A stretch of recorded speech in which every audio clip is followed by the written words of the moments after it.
Good morning, अस्सलाम वालेकुम। सुनो पाकिस्तान में आपको खुशामदीद कहते हैं। नए हफ्ते का आगाज़ हो गया है और हम न्यू अपडेट्स आपके लिए लेकर आए हैं। सुनो पाकिस्तान के साथ मैं हूं नजफ राजा और मेरे साथ मौजूद हैं उज़ैर मलिक। इससे पहले हम आज नए हफ्ते का आगाज़ करें, हम उससे पहले ये उम्मीद करते हैं कि आपका जो वीकेंड है बड़ा अच्छा गुजरा होगा अपने प्यारों के साथ, अजीज़ व अकारिब के साथ। तो जनाब हम आ गए हैं हमेशा की तरह और आपके लिए लेके आए हैं बड़ा ही दिलचस्प अपना शो सुनो पाकिस्तान, जिसमें आपकी पसंद के सेगमेंट्स शामिल हैं। इंफॉर्मेशन और एंटरटेनमेंट से हमारा शो सजा हुआ है, जिसमें सबसे पहले बात होगी 22 साल बाद ऑस्ट्रेलिया को होम ग्राउंड पर शिकस्त देने वाली पाकिस्तानी टीम के हैरान कुन कमबैक पर, और उसके बाद शामिल करेंगे वेदर एंड पॉलिटिकल अपडेट्स।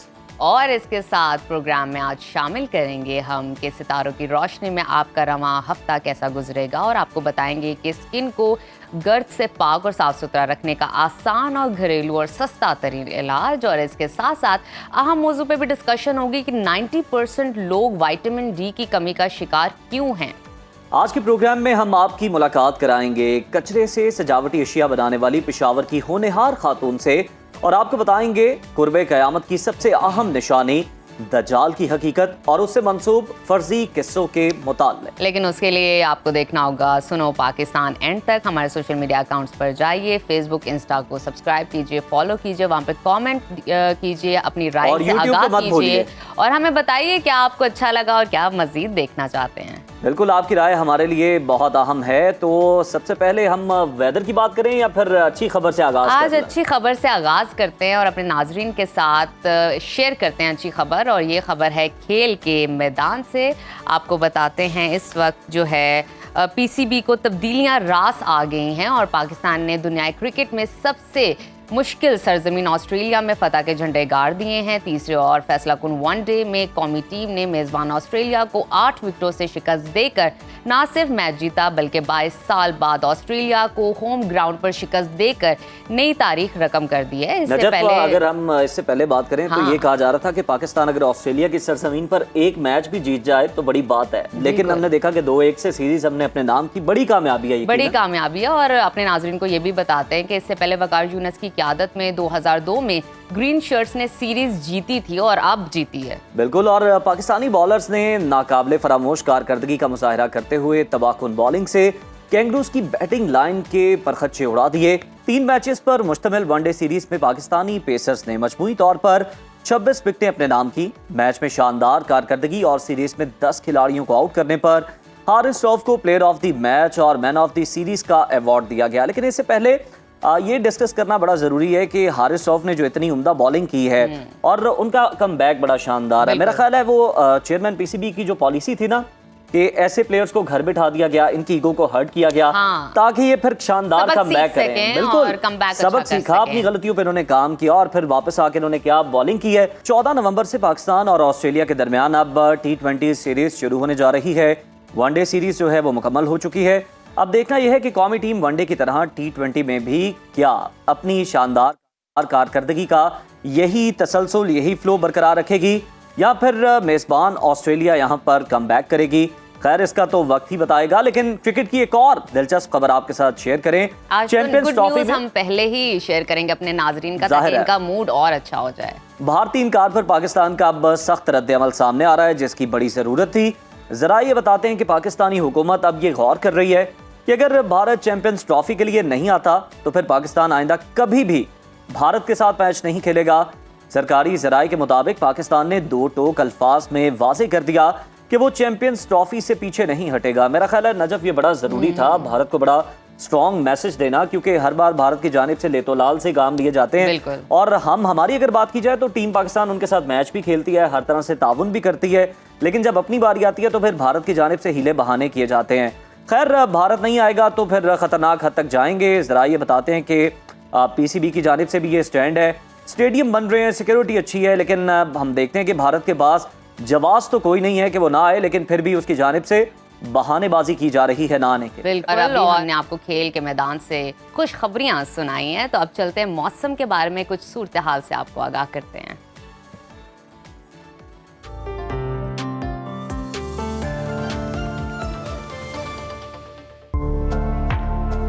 मुल्क के बेशतर इलाकों में मौसम खुश्क, जबकि पहाड़ी इलाकों में सुबह और रात के औकात में मौसम सर्द रहेगा। ताहम महकमा मौसमियात ने गिलगित बल्तिस्तान और बलाई खैबर पख्तूनख्वा के चंद एक मकामात पर हल्की बारिश और बर्फबारी की नवीद सुना दी है।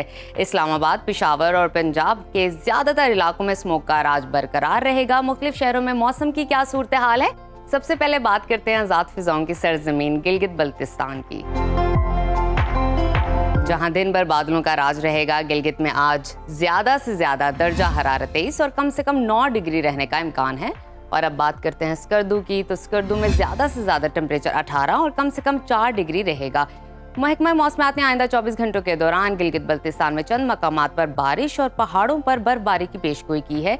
इंतजामिया की जानिब से शहरियों को खराब मौसम के दौरान एहतियाती तदाबीर इख्तियार करने की हिदायत की गई है। और अब बात करते हैं आज़ाद कश्मीर की, तो जहां पर मतला अब्र आलूद रहेगा और दारुल हुकूमत मुजफ्फराबाद में ज्यादा से ज्यादा दर्जा हरारत 27 और कम से कम 11 डिग्री रहने का इम्कान है। महकमा मौसमियात के मुताबिक आइंदा 24 घंटों के दौरान आज़ाद कश्मीर के चंद इलाकों में बारिश और पहाड़ों पर बर्फबारी हो सकती है। और अब आगे बढ़ते हैं, आपके साथ शेयर करते हैं खैबर पख्तूनख्वा का मौसम, जहां सूरज और बादलों के दरमियान आंख मचोली जारी रहेगी। दारुल हुकूमत पेशावर का जिक्र करें तो वहां पर ज्यादा से ज्यादा दर्जा हरारत 25 और कम से कम 16 डिग्री रहने का इम्कान है। अब बात करते हैं सवात की, जिसको पाकिस्तान का स्विट्जरलैंड भी कहा जाता है। वहां पर ज्यादा से ज्यादा टेम्परेचर 24 और कम से कम 13 डिग्री रहने की तवक्को है। महकमा मौसमियात के मुताबिक आइंदा 24 घंटों के दौरान पेशावर, मानसहरा, कोहाट, एबटाबाद, चित्राल, दीर, सवात, कोहिस्तान, शांगला समेत दीगर इलाकों में गरज चमक के साथ बारिश और पहाड़ों पर बर्फबारी मुतवक्के है, जबकि पेशावर, नौशहरा, मर्दान, सवाबी, कोहाट, बनू, डेरा इस्माइल खान और गिरदो नवाब में स्मोक छाए रहने का इम्कान है। और अब आपके साथ जिक्र करते हैं पंजाब का, जहां बेशतर अजला में मौसम खुश्क रहेगा। सूबाई दारुल हुकूमत लाहौर में ज्यादा से ज्यादा दर्जा हरारत 27 और कम से कम 17 डिग्री रहने का इम्कान है। अब बात कर लेते हैं इस्लामाबाद की, तो वहां पर कम से कम पारा 14 और ज्यादा से ज्यादा 26 डिग्री रहने की तवक्को है। मुल्तान में कम से कम टेम्परेचर 18 और ज्यादा से ज्यादा 24 डिग्री रहेगा। महकमा मौसमियात के मुताबिक आइंदा 24 घंटों के दौरान पंजाब के ज्यादातर अजला में मौसम खुश्क रहेगा। ताहम लाहौर, कसूर, उकाड़ा, सियालकोट, हाफजाबाद, नारोवाल, गुजरांवाला और सरगोदा स्मोक की लपेट में रहेंगे।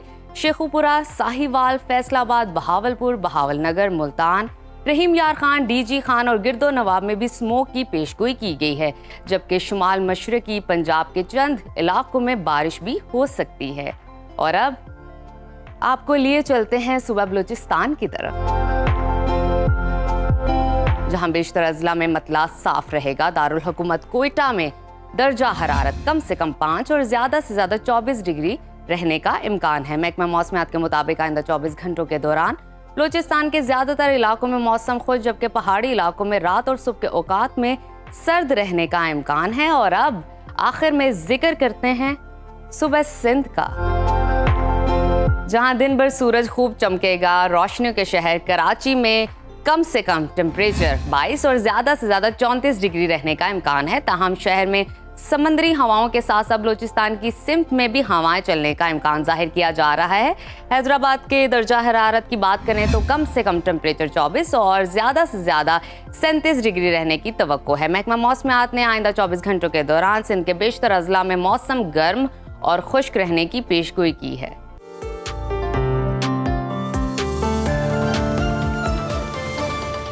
तो नाजरीन, मौसम की सूरत हाल आपने जानी। अब कुछ बात हो जाए तो आपको बताएं कि गुज़श्ता चंद सालों में स्मॉग ने हमने देखा है कि पूरे पंजाब को मुश्किलात से दो चार किया है और लोगों की परेशानियों में इजाफा हुआ है। इस आलूदगी ने ना सिर्फ कारोबार ज़िंदगी को बेहद मुतासर किया, बल्कि अवाम की सेहत पर भी मनफी असरात मुरतब किए हैं और ये सिलसिला चल भी रहा है रवां साल। लेकिन पंजाब हुकूमत की जानिब से स्मोग और फ़ज़ाई आलूदगी से निपटने के लिए अब हम देख रहे हैं कि खुसूसी इक़दाम किए गए ताकि स्मॉग के मौसम में सूरत हाल को बेहतर बनाया जा सके। यहाँ पर आपको ये भी बता दें कि अक्टूबर से फरवरी तक जारी रहने वाली स्मॉग का सबसे बड़ा सबब कार्बन का अखराज है, जो ना सिर्फ पंजाब बल्कि दुनिया भर के लिए एक बड़ा मसला बन चुका है। एक तहकीक के मुताबिक पंजाब में सालाना 7,000 टन से जायद कार्बन का अखराज होता है, जिसमें से 39% ट्रांसपोर्ट और 24% सन्नतों से खारिज होता है, यानी ये दोनों शोबे 60,000 से ज़ायद कार्बन के अखराज का सबब बनते हैं। दूसरी तरफ पंजाब में रजिस्टर्ड गाड़ियों की तादाद 2 करोड़ से ज़ायद हैं, जिनमें से 30% लाहौर में चलती हैं और इसके अलावा पंजाब की सनतों में से सिर्फ 10% मखसूस सन्नती इलाकों में वाक़ हैं, जिसकी वजह से फ़ज़ाई आलूदगी मज़ीद बढ़ रही है। इसी मसले पर काबू पाने के लिए 2024 में वज़ीर आला मरियम नवाज शरीफ ने खुसूसी मुहिम का आगाज़ किया। मार्च में इस मुहिम के पहले मरहले में मुख्तलिफ कमेटियाँ तश्कील दी गईं और तमाम मुतल्लिका इदारों को ये हिदायत जारी की गईं कि वो काबिल अमल मनसूबे तैयार करें। दूसरे मरहले में इन मनसूबों के सख्ती से निफाज पर तवज्जो दी गई और ईंटों के भट्टे और दीगर सनतें जो कि ज़्यादा कार्बन का अखराज करती हैं, उन पर हमने देखा कि खुसूसी तौर पर तवज्जो दी गई। इसके अलावा पब्लिक ट्रांसपोर्ट को माहौल दोस्त बनाने, गाड़ियों के ईंधन के जो है मेयारी इस्तेमाल को बेहतर बनाने और सनतों की निगरानी के लिए ड्रोन और थर्मल टेक्नोलॉजी का इस्तेमाल का आगाज़ किया गया है। निगरानी के लिए जो है आप देख सकते हैं कि निगरानी के लिए कैमरा बरदार यूनिट्स भी बनाए गए और इसके अलावा शजरकारी की मुहिम भी है, हेल्पलाइन का भी आगाज़ किया जा रहा है और ग्रीन पंजाब और एक्वा वॉच एप्लीकेशन भी यूज़ की जा रही है ताकि फ़ज़ाई आलूदगी और स्मोक के हवाले से इक़दाम मज़ीद बेहतर बनाए जा सकें। स्मोक के तदारुक के लिए पंजाब हुकूमत की जानिब से किए जाने वाले इन अहम इक़दाम की तफसील जान लेते हैं। हमारे साथ मौजूद हैं लाहौर से हमारे नुमाइंदे मोहम्मद लुकमान। वेलकम सर, बताइएगा स्मोक के खात्मे के लिए पंजाब हुकूमत रवां साल मार्च से अब तक कौन कौन से अहम इक़दाम कर चुकी है, ज़रा तफसीलन बताइएगा। जैसे कि लाहौर में जो सूरत हाल है कोई इस साल भी कोई बहुत अच्छी नहीं रही। उसकी बुनियादी वजह वही है कि जो 3-4 फैक्टर है मेन, जैसे ट्रांसपोर्ट है, जैसे आपने जिक्र किया, जो इसमें से नॉक्स और सॉक्स गैसेस हैं, इसका कार्बन है, तो ये बहुत बड़ा एक कंट्रीब्यूटर है। इसके लिए जो हुकूमत की तरफ से जो इक़दाम किए कि मार्च में उसका आगाज़ हो चुका था। एक स्मॉग मिटिगेशन प्लान बनाया गया जिसके तहत जो एक तो अवेयरनेस पैदा करनी थी लोगों में।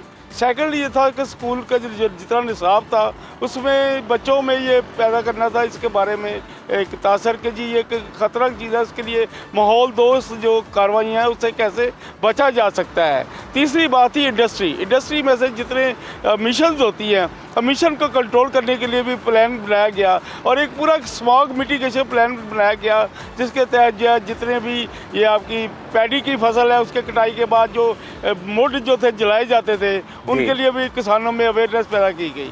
दूसरा जो स्टेप था वो एग्जीक्यूशन था।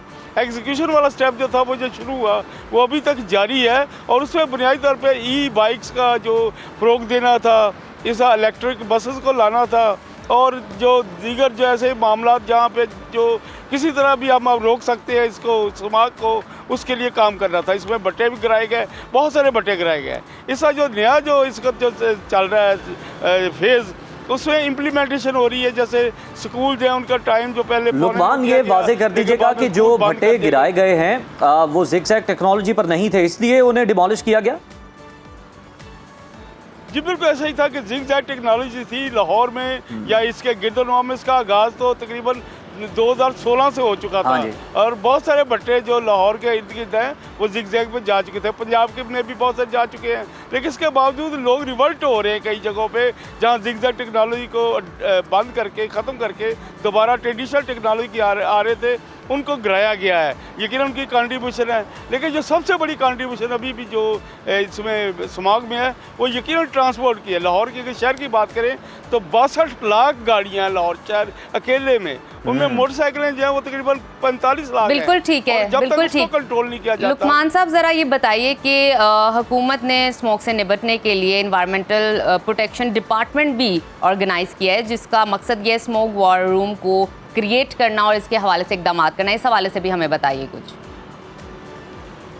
जी बिल्कुल, जो EPD है जिसे एनवायरमेंट प्रोटेक्शन डिपार्टमेंट कहते हैं, ये कायम तो बहुत पहले हुआ था लेकिन मौजूदा हुकूमत ने इसको ज़रा ज़्यादा फाल किया है। कई शहर ऐसे थे जहाँ EPD के दफातर नहीं थे, वहाँ पर दफातर कायम किए गए हैं और उनका जो काम है कि एक मॉनिटरिंग करना, एक सर्वेलेंस करना, कि ध्यान रखना कि क्या किन इंडस्ट्री से ज़्यादा एमिशंस हो रही हैं, उनको कंट्रोल किया जाए, उनको समझाया जाए कि भाई अपने जो एमिशन को कंट्रोल करने के लिए आलात लगाए जाएँ, ऐसा सिस्टम जो नस्ब किया जाए। यकीन इसमें काम हो रहा है लेकिन अभी भी काम बहुत ज़्यादा चाहिए होगा। अगर आपने बीजिंग और लंदन वाला जो जो वहाँ पे जो इकदाम हुए, और लंदन और बीजिंग जो थे सबसे ज़्यादा स्मॉग वाले एरिया थे, अगर हिस्ट्री में जाए तो अगर वो उसको फॉलो किया जाए तो लाहौर भी बेहतर हो सकता है। अच्छा लुकमान, जिस तरह से हम स्पेसिफिकली लाहौर की बात कर रहे थे, आपने बताया कितनी बड़ी तादाद में गाड़ियाँ हैं, बाइक्स हैं, ट्रांसपोर्टेशन का बहुत ज़्यादा मसला है, उसकी वजह से ज़्यादा स्मॉग पैदा होती है। तो हम देख रहे हैं कि वज़ीर आला की जानिब से ख़ास तौर पर जो इलेक्ट्रिक बाइक्स हैं, स्कूटीज़ हैं, वो फराहम की जा रही हैं, और 27 जो हैं वो इलेक्ट्रिक बसें भी जो हैं वो आ रही हैं, वो भी अब हमें सड़कों पर दौड़ती नज़र आएंगी लाहौर की।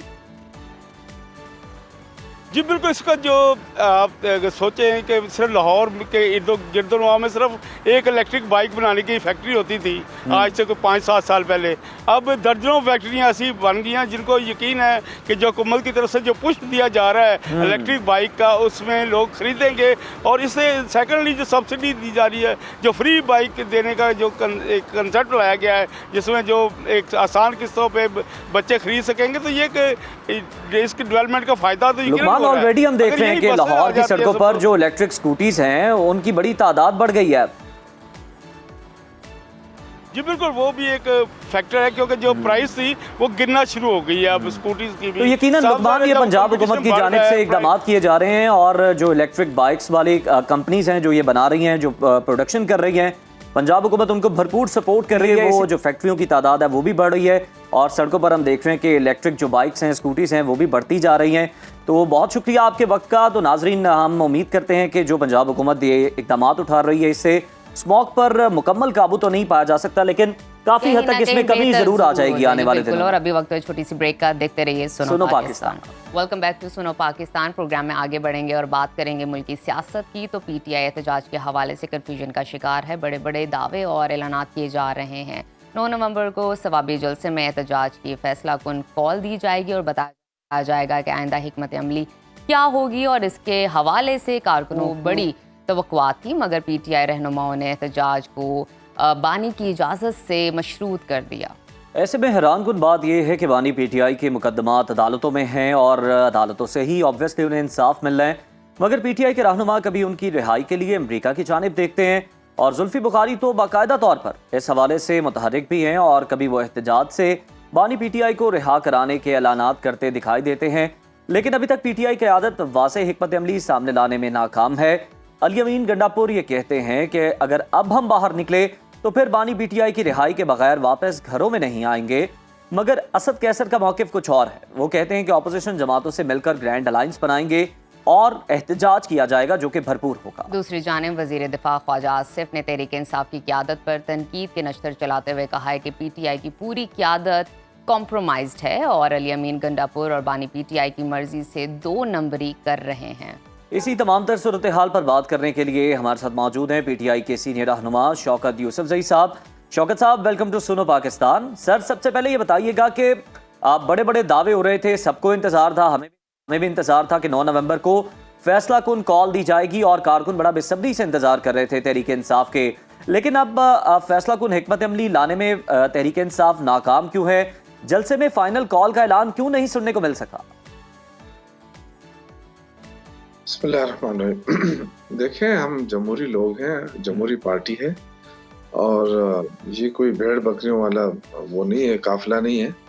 बाकायदा एक प्लानिंग के तहत चलना होता है, हिकमत अमली के तहत चलना होता है, और पार्टी उसके लिए हिकमत अमली बना रही है। अब ऐसा तो नहीं है कि हम जाके हमले कर दें अडियाला जेल के ऊपर और वहाँ से छुड़ाएं। हम एक जमहूरी अंदाज से एक प्रेशर डालना चाहते हैं गवर्नमेंट के ऊपर, और अली अमीन गंडापुर साहब ने बिल्कुल सही कहा है कि इस दफ़ा निकलेंगे तो धरना देंगे, एहतजाज करेंगे, ये हमारा हक है, और उसके ज़रिए क्या होगा, पूरा मुल्क जाम हो सकता है।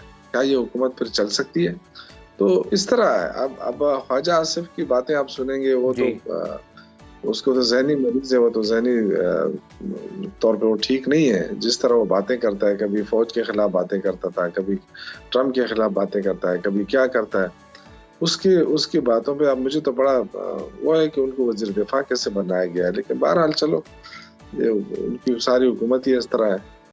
शौकत साहब, इस हवाले से ज़रा आगाह कीजिए, तहरीक इंसाफ कब तक एहतजाज और नई हिकमत अमली का ऐलान करेगी? क्या लगता है आपको? ये तो जरगा था, जरगा में सारे लोगों से एक राय ली गई है, और उस राय में कहा गया है कि आपने जब निकलना है तो फिर आप घर में बता के आए कि जी हम वापसी जो है वो हमें पता नहीं होगा कि कब वापस आऊँ।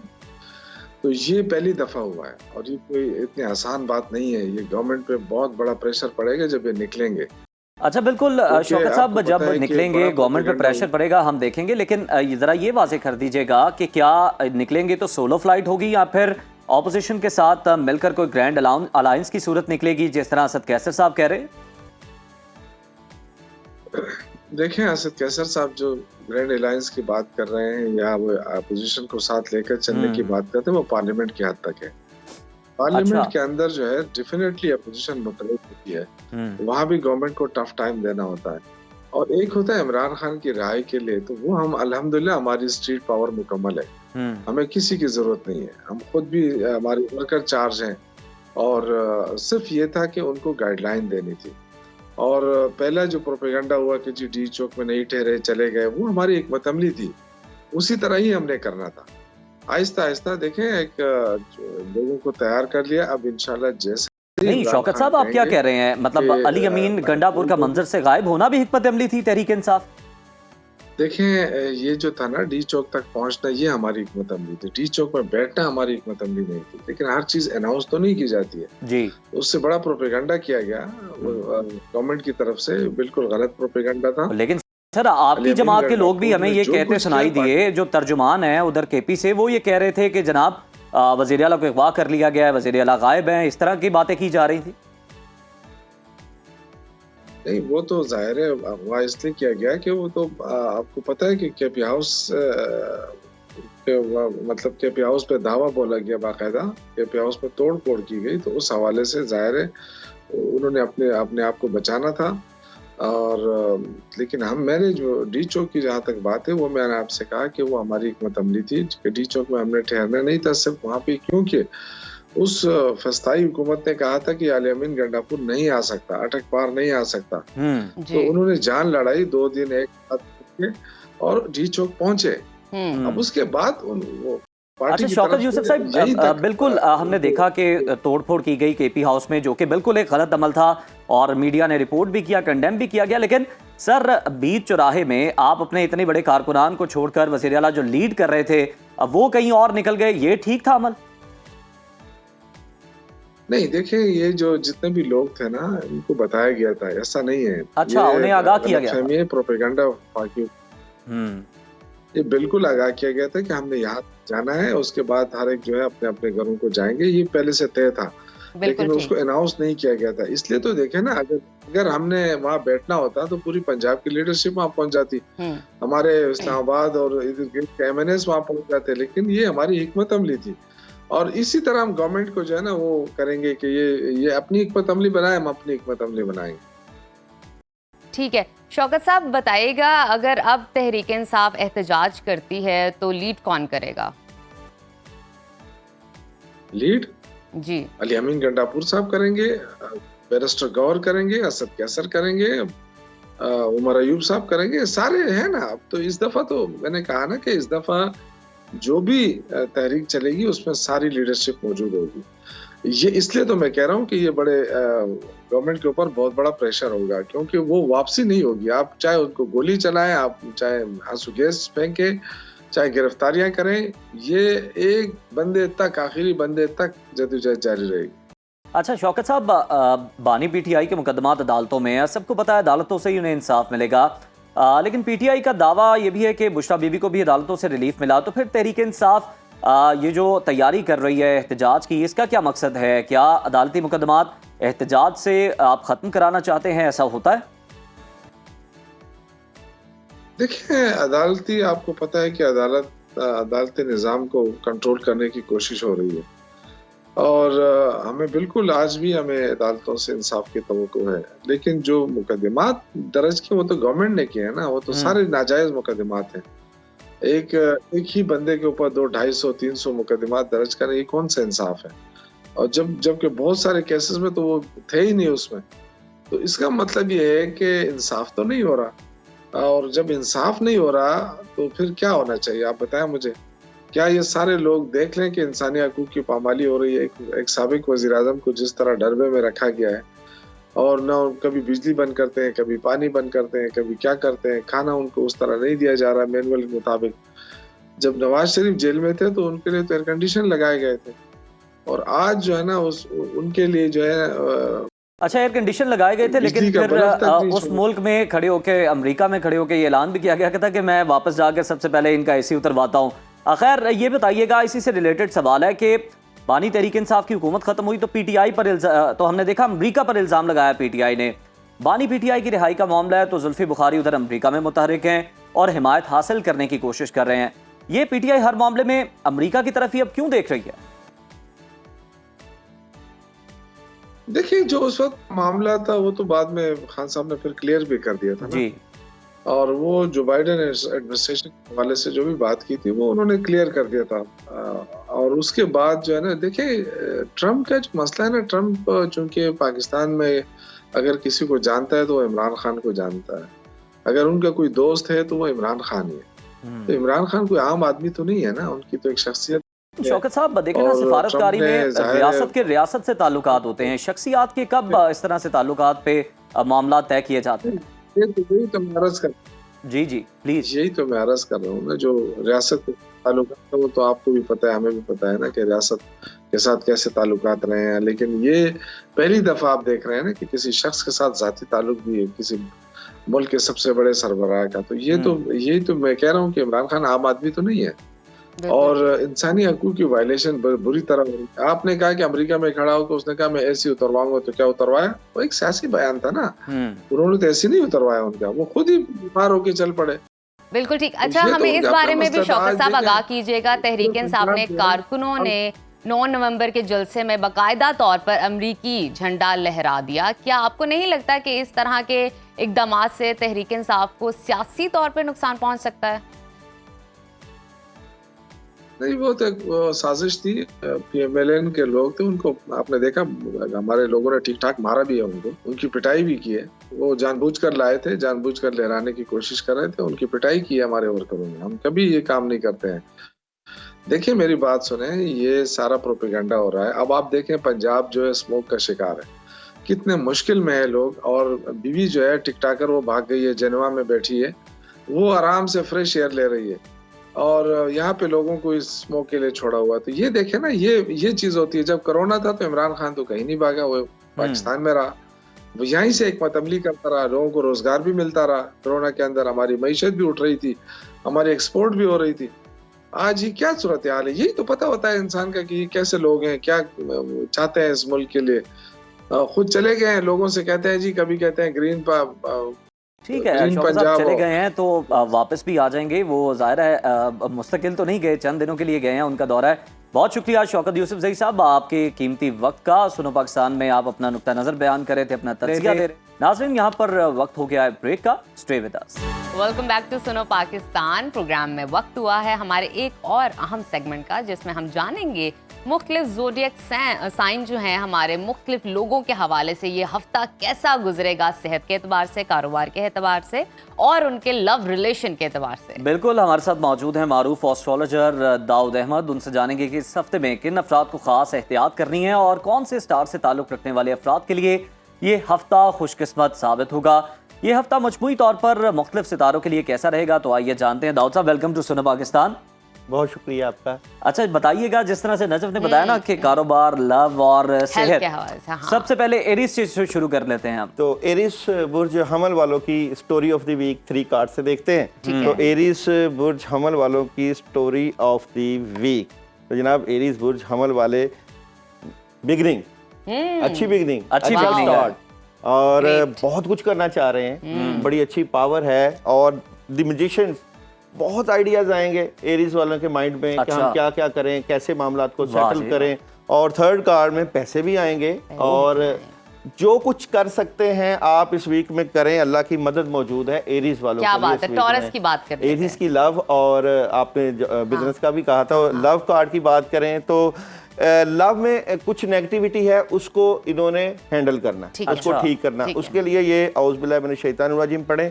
और कैरियर की अगर एनर्जी करें तो द चैरिट एनर्जी चैरेट आपके बिजनेस और कैरियर में इजाफा करती हुई नजर आती है। बिल्कुल ठीक। वाह, वाह, टॉरस टॉरस वालों की क्या स्टोरी ऑफ द वीक है, तो टॉरस वालों के आने वाले वीक की story of the week 3 cards की एनर्जी से। जी हाँ। अच्छा, एक तो चीटिंग हो सकती है, किसी मामले को लेके धोखा हो सकता है, ये अच्छा। कार्ड है नेगेटिविटी का। ओहो। बट लेकिन ये किस शोबे में हो सकता है? आपकी अगर घर में फैमिली या रिलेशन के मामला या घर के इर्द गिर्द के लोग जो आपके करीब हैं, तो वहां पे आपने अपने आंख कान खुले रखने हैं। ठीक थर्ड है। कार्ड में यह है कि आपको जब ये समझ लग जाएगी कैसे मामला को हैंडल करना है, तो पुरसुकून नजर आते हैं और काफी चीजें बेहतरी की तरफ क्योंकि आपको जाएंगी। पता चल गया, वेल अवेयर हो जी, गए हैं। और टॉरस वालों का जॉब कार्ड क्या है जी? जॉब कार्ड में बिल्कुल अच्छी एनर्जी है, पैसे आ सकते हैं, लेकिन हासदीन, ब्लैक कैट मौजूद है, हासदीन से बच के रखिएगा। और जनाब लव रीडिंग की बात करें तो लव टॉरस रीडिंग की लव रीडिंग बिल्कुल, आपकी लव बहुत मजबूत है, मोहब्बत आप दिल से करते हैं और वालिदैन से मोहब्बत भी करें, अपने सोलमेट से भी मोहब्बत करें, कामयाब। और जेमिनाई जेमिनाई वाले को स्टोरी ऑफ द वीक तो देखते हैं जी। जेमिनाई वालों के आने वाले वीक की story of the week 3 card से देखें। जेमिनाई वाले बहुत खुशकिस्मती के आंसर को लेके इस वीक में नजर आते वाह, वाह, हैं। वाह। दी क्या एम्परर बात है। बादशाह साहब बैठे हुए क्या हैं बात और आपके सॉलिड फैसले आपके कैरियर को तकवीयत देंगे। सेकंड एनर्जी में यह है कि आपने फजूल खर्ची से थोड़ा सा परहेज करना हाँ है। जी। ये ना हो कि अखराजात का इजाफा हो वो जाए। तो सबको ही करना और चाहिए वैसे। नहीं, कईयों को पैसा खर्च करने से मिलता भी है। अच्छा। कई लोग जो खर्च करते हैं उनके रिज़्क में इजाफा क्या होता बात है। और थर्ड कार्ड में काम काफ़ी मौजूद है और प्लानिंग मौजूद है कि कामों को कैसे करना है, और एनर्जी भी मौजूद है, मगर इस प्लानिंग को इम्प्लीमेंटेशन में लेकर आइएगा। कैरियर की बात करें और कैरियर में बड़े स्ट्रेट फॉरवर्ड है, आपके जॉब और कैरियर में बड़ी पावरफुल एनर्जी है इस वीक में। और जी। मोहब्बत की बात करें तो मोहब्बत में धोखा खाने की बजाय ओए कंप्रोमाइज होए करें। होए, ये तो क्या दुखी बात बात कर दी कर आपने, दी ये तो आपने दुखी कर दिया थोड़ा सुबह सा कर सुबह। दिया। कैंसर की बात करें। कैंसर वालों के आने वाले वीक की स्टोरी ऑफ द वीक, तो कैंसर वालों की बात करें तो कैंसर वाले इस वीक में बिल्कुल एहतियात करें, क्योंकि उदासी और मायूसी का आंसर रहेगा, मामलात में डिले रहेंगे। अच्छा। डिले रहेगा और कुछ चीज़ों की समझ नहीं लगेगी, जैसे काम रुक जाते हैं, वहाँ पे आपको स्पिरिचुअल हेल्प और किसी से मशवरा लेना फायदेमंद रहेगा। मशवरा तो लाजमी करना चाहिए जी। दी स्टार की एनर्जी कहीं ना कहीं आपके फायदे भी होंगे। इन फायदों को 50-50 कह लें आपके लिए ये वीक। और यह है कि कुछ मामला अगर रूहानी आपने ठीक करना है तो आयत करीमा का विर्द आपके लिए बड़ा ज़बरदस्त रहेगा 313 मरतबा इस वीक में।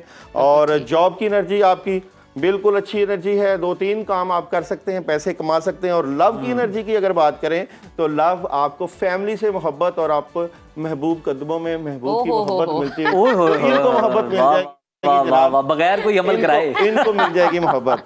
लियो की बात लियो वालों के आने वाले वीक की स्टोरी ऑफ द वीक, तो लियो वाले इस वीक में क्या करने जा रहे हैं जनाब? लियो अभी वाले बताते हैं क्या अच्छा जी, करेंगे आप। लियो वाले, अच्छा आप बॉटम में तो उदास हैं, अच्छा। थोड़ा सा अकेलेपन का शिकार हैं इस देखिए ये वीक मेरे ख्याल में। सर्दियां आ रही है ना, तो सर्दियों की एक फील भी होती है, नहीं, उदासी उदासी। नहीं, सर्दियों में लंबी मजे रातें भी बड़े आते हैं। लंबी रातें सर्दियों में भी अच्छी होती हैं, तो बॉटम में कुछ उदास नींद है भी बड़ी अच्छी आती है लेकिन बात यह है कि आप कम्युनिकेशन राब्ते करेंगे। अगर उदास है तो मोबाइल का यूज भी ज्यादा कर सकते हैं। ओहो। कम्युनिकेशन है, राब्ते हैं, और कोई बड़ी खबर मिल सकती है आपको। और ये खबर ये है कि आपके कामों से मुतल्लिका मिल सकती है, आपके हालात से मुतल्लिका मिल सकती है। लियो वालों का जॉब और बिजनेस का कार्ड, जॉब बहुत और लाजमी बिजनेस काम तो आप कर रहे हैं और लगातार इस वीक में आप काम करेंगे और कामों में आपको बड़ी ज़बरदस्त मदद रहेगी। तो मैं ओह, कहता हूं कि आपको वक्त ज़ाया नहीं करना इस वीक में। और मोहब्बत में आपको दिली सुकून मिलेगा। अच्छा और ये तो बड़ी अच्छी बात है। अच्छी एनर्जी है आप लोगों की मोहब्बत से मुतल्लिका। और वर्गो विर्गो बुर्ज शुमला, विर्गो वालों के आने वाले वीक की स्टोरी ऑफ द वीक, तो विर्गो वालों का ये जो वीक है बहुत ज़बरदस्त है। देखिए जी, वो विर्गो किस वालों तरह की जो बिगिनिंग है उसमें भी दी वर्ड की एनर्जी, आप जो चाहते हैं वो कर सकते हैं, आपके पास पावर मौजूद है करने के लिए। और अगर आप इमिग्रेशन के लिए अप्लाई करना चाहते हैं ज़रूर करिएगा, क्योंकि यहाँ पे आपके पास हेल्प मौजूद है। लेकिन कहीं ना कहीं आप डबल माइंडेड हैं। ये डबल माइंडेड होना आपके कामों में डिले लेकर आएगा। तो डबल माइंडेड नहीं आना, जो फैसला कर लो तो उस पे खड़े हो उसको जाएं। डट जाओ उस पे। क्या वाह, बात। जॉब और मोहब्बत, जॉब देखते हैं थी तो जॉब में तो आपके पास ढेरों काम है इस वीक में, जिम्मेदारियों का इजाफा है। अगर घर में भी हैं, अगर घरेलू खवातीन हैं तो भी काम करते हुए नजर आ रही हैं। और मोहब्बत की बात करें विर्गो की, तो मोहब्बत में कंप्रोमाइज़ है और मोहब्बत में इजाफा है। तोहफा तोहफ़ दे महबूब और आपकी तरफ रागब होगा। ओहो हो, वाह जी, अब बात कर तोहफे लेते दाए हैं तो जरूरी हैं भाई। बिल्कुल लिब्रा की। लिब्रा मेज़ान अदल और एयर साइन है।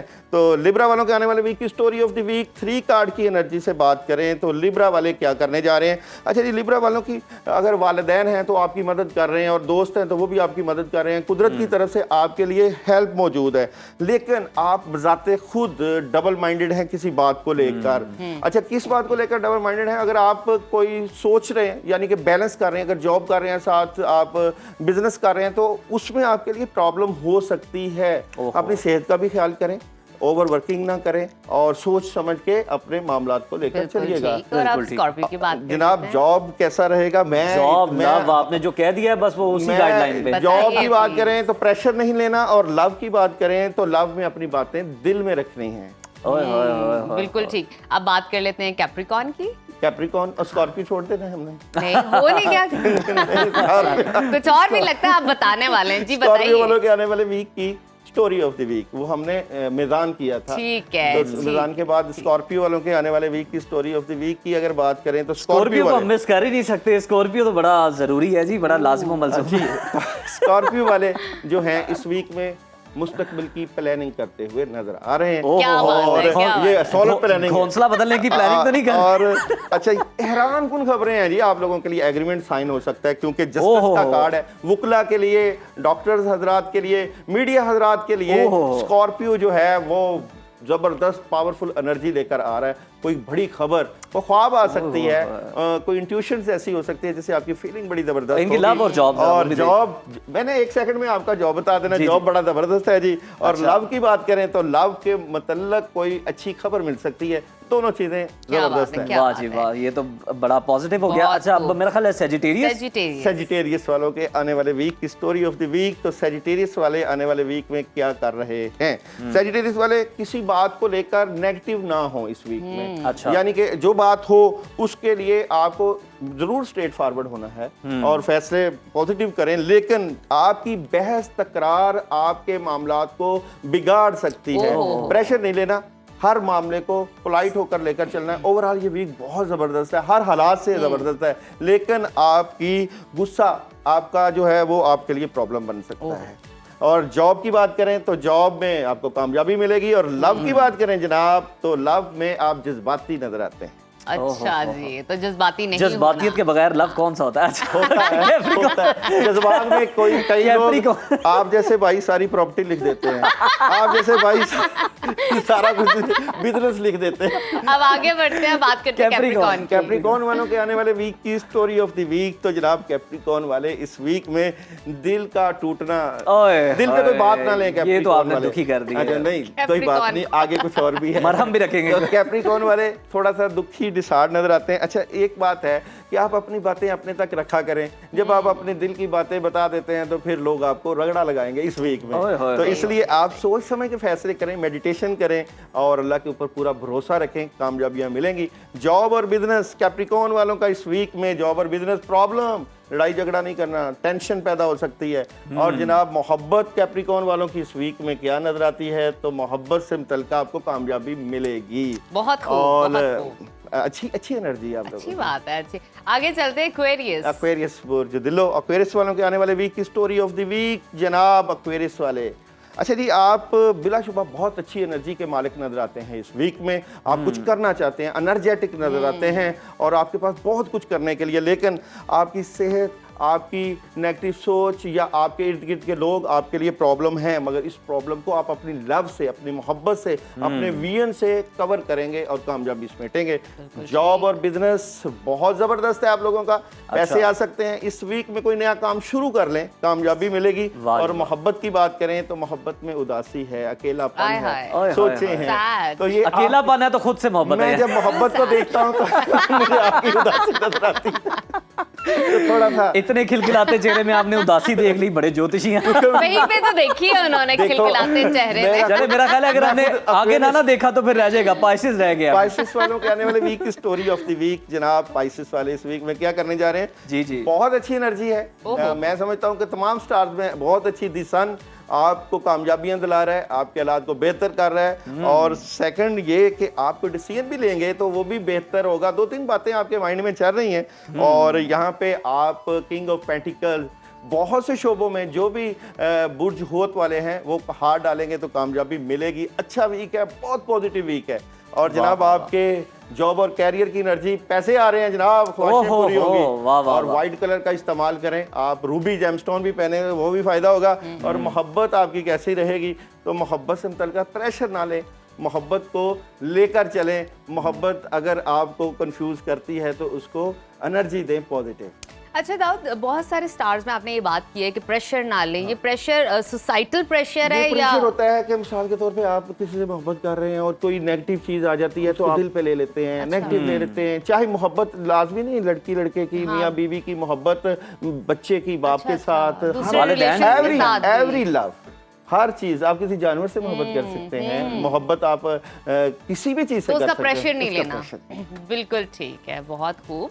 थैंक यू सो मच आपका दाऊद। और बिल्कुल मोहब्बत का जो है वो प्रेशर ना लें, और मोहब्बत सिर्फ महबूब के साथ नहीं है बल्कि सबके साथ, आपकी फैमिली के साथ। आपने मुझे कॉपी किया है कलर वाइज। देखें आप बाद में हैं, मैं पहले आया आपका ये क्लेम बहुत शुक्रिया। अभी वक्त है छोटी सी ब्रेक का, आपने कहीं नहीं जाना, देखते रहिए सुनो पाकिस्तान। वेलकम बैक टू सुनो पाकिस्तान। प्रोग्राम में अब आगे बढ़ते हैं और बात करते हैं सेहत की। तो मुतवाज़न ग़िज़ा का बाकायदगी से इस्तेमाल सेहत के लिए बेहद ज़रूरी है, और सेहतमंद रहने के लिए मुख्तलिफ वाइटामिन लेना, मिनरल्स लेना ये भी ज़रूरी है। अब मुख्तलिफ वाइटामिन आप कहाँ से लेते हो? ग़िज़ा से लेते हो, लेकिन फिर भी हम देखते हैं कि विटामिन डी की कमी पाई जाती है। मगर कोरोना वायरस के बाद ये देखने में आया कि पाकिस्तान समेत दुनिया के मुताबिक मुल्कों में लोगों की एक बड़ी तादाद विटामिन डी की कमी का शिकार हो रही है। एक रिपोर्ट के मुताबिक दुनिया भर में 1 अरब अफराद में विटामिन डी की डेफिशिएंसी पाई जाती है। मगर इससे बढ़कर तशवीशनाक बात यह है कि पाकिस्तान में दुनिया भर के मुकाबले में विटामिन डी की सबसे ज्यादा कमी रिकॉर्ड की गई है। एक रिपोर्ट के मुताबिक पाकिस्तान में तकरीबन 90%, जी हाँ 90% लोग विटामिन डी की कमी का शिकार हैं, जिस पर माहिरीन तिब की जानिब से शदीद तशवीश का इजहार किया गया है। आज के इस प्रोग्राम में हम जानने की कोशिश करेंगे कि विटामिन डी की कमी क्यों होती है, इसकी वजूहात क्या है। और इस वक्त हमारे साथ जो गेस्ट मौजूद हैं, साबिक सूबाई वज़ीर सेहत डॉक्टर जावेद साहब। बहुत शुक्रिया डॉक्टर साहब आपके वक्त का। एक तशवीशनाक रिपोर्ट हमारे सामने आई है जिसमें 90% लोग विटामिन डी की कमी का शिकार हैं। ग़िज़ा खाते हुए, विटामिन लेते हुए, आपको इसकी वजह क्या नज़र आती है? बहुत शुक्रिया जी। देखें, विटामिन डी जो ज़्यादातर बनती है वो सूरज की शुआओं से जिल्द के ज़रिए बनती है। हम क्योंकि ज़ाहिर है हमारी जो स्किन है वो पिगमेंटेड है, हम ब्राउन स्किन के अल्लाह ताला ने हमें बनाया है, उसमें ये शुआएं मुश्किल से पेनिट्रेट होती हैं रिलेटिवली। और दूसरा ये है कि अल्लाह ने हमारे मुल्क में हर मौसम दिया है और धूप भी बहुत दी है, लेकिन हमने ये देखा है कि हम अक्सर धूप से बचना चाहते हैं और हमारी ख़वातीन बहुत ज़्यादा अल्हम्दुलिल्लाह अबहा करती हैं और इसलिए उनका सन एक्सपोजर और भी कम हो जाता है। हमने एक स्टडी की थी कुछ देर पहले कि जो कपास चुनने वाली औरतें हैं, हमारा ख्याल था कि उनमें विटामिन डी की कमी नहीं होगी, लेकिन हमने देखा उनमें भी तकरीबन 70% को कमी है, क्योंकि वो जब कपास चुनती हैं तो अपने आप को पूरा मेक श्योर कर लेती हैं कि वो कवर करे बुरके की तरह, और इसलिए विटामिन डी की दूसरा ये है कि जेनेटिकली जो प्रोटीन ने कैरी करनी है विटामिन डी वो पाकिस्तानीज़ में कम है। और विटामिन डी इसलिए बहुत ज़रूरी है कि आपके इम्यून सिस्टम को ऑप्टिमाइज रखने के लिए कि ना वो ओवर शूट करे ना अंडर शूट करे, तो इसलिए वो ज़रूरी है। लेकिन मैं यहाँ पे बिल्कुल आपने बताया कि ये ज़रूरी क्यों है, यहाँ पर ये भी ऐड कर दीजिएगा कि कमी की इब्तदाई अलामात क्या है विटामिन डी की, मतलब एक आम आदमी है उसको किस तरह से ये पता चल सकता है कि वो विटामिन डी की कमी का शिकार हो चुका है? देखें, ये बहुत सिंपल चीज़ है कि आप विटामिन डी का टेस्ट करा दें, जो इतना महंगा नहीं है, 300-400 रुपए में हो जाता है। एक दफ़ा ज़रूर करा लें, क्योंकि मैं ये नहीं रिकमेंड करूँगा कि हर बंदा विटामिन डी सप्लीमेंट्स लेना शुरू कर दे। अगर आप डाइट से लेंगे तो डाइट में साल्मन और इस किस्म की जो फ़िश हैं और एग्स हैं और डेयरी प्रोडक्ट्स हैं वो बहुत ज़्यादा लेंगे तो वो कवर होगी। अगर आप में कमी तो विटामिन डी की हो सकती है, लेकिन एक क्रिटिकल लेवल है। कई लोगों में पाकिस्तान में विटामिन डी डिटेक्टेबल ही नहीं होती, कईयों में 10 से कम होती है, विच मीन्स के सीरियस कमी है। कईयों में बॉर्डर लाइन कमी होती है, कोई 18 के करीब नैनोग्राम के करीब होती है, जो कि डाइट से आप कर सकते हैं। तो इसलिए विटामिन डी का एक दफ़ा टेस्ट कराना काफ़ी मुफीद होगा। और अगर आप में कमी है फिर आप वो सप्लीमेंट लें, 2 लाख यूनिट वाला जो कैप्सूल या टीका पी लें या ऊपर जल्द के रब कर लें तो वहाँ से भी एब्जॉर्ब हो जाती है। और वो हर 2 हफ्ते बाद यानी महीने में 2। तो इसलिए लेकिन बगैर टेस्ट कराए लेने को रिकमेंड नहीं मैं करूँगा, क्योंकि विटामिन डी अगर बहुत ज़्यादा देर बहुत ज़्यादा लें तो वो आप में हार्ट की जो आपकी नालियाँ हैं उनमें कैल्सिफिकेशन करने का भी ख़तरा होता है। और एक स्टडी में अभी रिसेंटली देखा गया है कि हार्ट की बीमारी की वजह से विटामिन डी लेने वालों में थोड़ी सी शरह अमवात बढ़ गई, ख़ासकर औरतों में। तो इसलिए रिकमेंडेड ये है कि अपने मौलिद से के मशवरे के साथ करें और इसको मॉनिटर करें। अच्छा डॉक्टर साहब, ये बताइएगा, एक कंफ्यूजन लोगों में पाई जाती है विटामिन डी के हवाले से। उन्हें लगता है विटामिन डी जो है बेसिकली कैल्शियम है जो बोन्स के लिए है। इसको क्लियर कीजिएगा, कैल्शियम एक अलहदा चीज़ है, विटामिन डी वो विटामिन है जो कैल्शियम को रिजॉल्व करता है हमारी बोन्स के लिए। ज़रा इसको क्लियर कर दीजिए। देखिए, विटामिन डी को हम मास्टर विटामिन भी कहते हैं, क्योंकि मेरी अपनी इस पे बहुत सारी स्टडीज़ हैं, दर्जनों स्टडीज़ हैं। और कोविड में बहुत ज़्यादा मैंने काम किया था इस पे। और तो विटामिन डी खुद कैल्शियम नहीं है, कैल्शियम एक मिनरल का नाम है, बिल्कुल फ़र्क है। वो विटामिन नहीं है, मिनरल है। ठीक है। ये उसको कैल्शियम की अब्जॉर्प्शन को बेहतर करती है अंतड़ियों से, और फिर इनको बोन में जाने को प्रमोट करती है, यानी कि स्ट्रेंथ आपकी बोन हेल्थ को इम्प्रूव करती है। लेकिन ये खुद कैल्शियम नहीं है, कैल्शियम बिल्कुल फ़र्क चीज़ है। और विटामिन डी एक फ़र्क चीज़ है, ये फैट सॉल्युबल विटामिन है। और जाहिर है कि इसलिए इसको अगर सॉफ्ट जेल में लिया जाए, जो कैप्सूल होता है, जो पिचका हुआ कैप्सूल होता है, तो ये ज़्यादा बेहतर अब्जॉर्ब भी होती है। और इसको अगर लेना भी है तो आप जब खाना ले रही हैं, हाई फैट फूड ले रहे हैं, तो उसके साथ मिला के लें तो इसकी एब्जॉर्प्शन और भी बेहतर हो जाती है। अच्छा डॉक्टर साहब, मार्केट में हम देखते हैं कि डी की कमी को पूरा करने के लिए मुख्तलिफ सप्लीमेंट्स मौजूद हैं। किस हद तक ये मददगार साबित होते हैं इस कमी को पूरा करने के लिए? देखिए, डेफिनेटली होते हैं, लेकिन दुनिया में जैसे मैंने कहा 2 लाख यूनिट वाले जो सप्लीमेंट है वो डॉक्टर की प्रिस्क्रिप्शन के बगैर नहीं लेना चाहिए। और वो महीने में 1 या 2 हफ्तों महीने में 2 मैक्सिमम लेने चाहिए।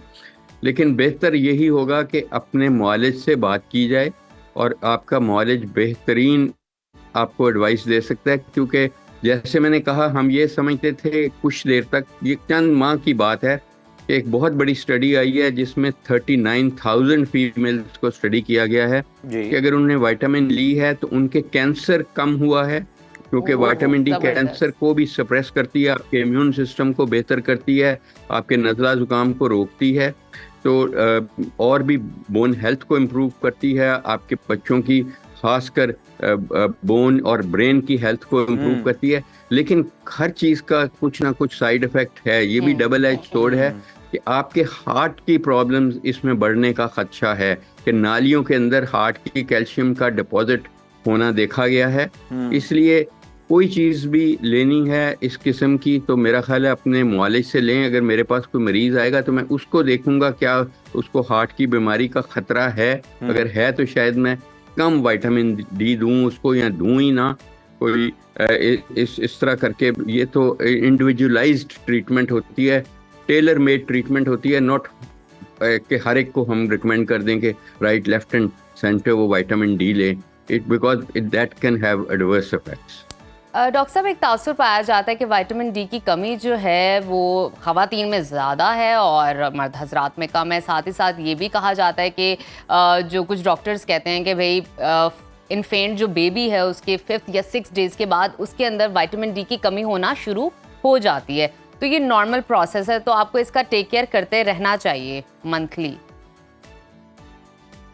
या बिल्कुल ऐसा ही है। देखें, ख़वातीन में जब वो पोस्ट मीनोपॉज़ल होती हैं, जब उनके पीरियड्स ख़त्म हो जाते हैं उम्र के साथ 40 साल 50 साल की उम्र में, तो उनको कमी वाक़या हो जाती है ज़्यादा। और जैसे मैंने कहा कि हमारी ख़वातीन बहुत सेंसिटिव हैं अपने रंग के बारे में। जी वाइटनिंग क्रीम्स, और आपको पता है ग्लूटाथायोन, और जी। ये बहुत बड़ी मार्केट है पाकिस्तान में कि हम गोरा होना नो चाहते हैं डाउट, जी। somehow। No doubt. तो इसलिए वो अपने आप को सन ब्लॉक लगा के रखती हैं। जो अपर सोशल क्लास है और जो लोअर सोशल क्लास है वो वैसे अपने आप को, चेहरे को धूप में कवर्ड रखती हैं।